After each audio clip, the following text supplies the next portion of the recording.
Binuksan na ngayong araw ang ikalimang ASEAN-India Youth Summit sa Goa, India.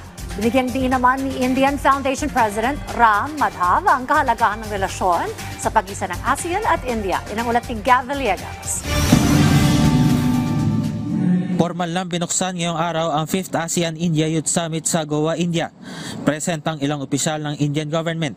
Ayon kay Indian Minister of State for External Affairs Pabitra Margarita, mahalaga ang papel ng kabataan sa pagiging malikain at may pakialam sa kinabukasan hindi lamang ng kanilang komunidad, pati na rin ng buong rehiyon. When their ideas are heard and their actions supported, young people become powerful agents of change, capable of shaping a more inclusive, resilient and people-centered world. I would like to expand the ASEAN youth as ambitious, sincere, effective and efficient, aspirational new generation.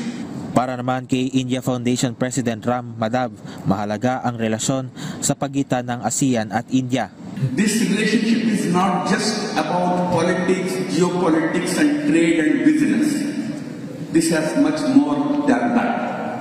It's a historical relationship.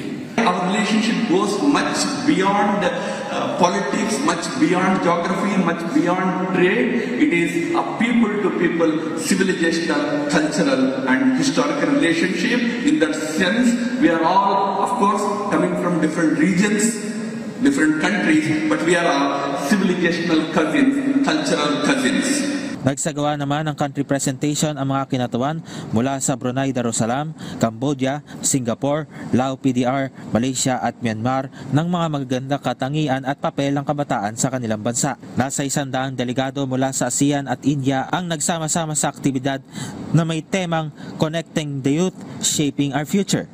2017 nang idaos ang unang ASEAN-India Youth Summit. Noong 2023 naman ang idaos ang pinakahuling ASEAN-India Youth Summit na ginanap sa Hyderabad State.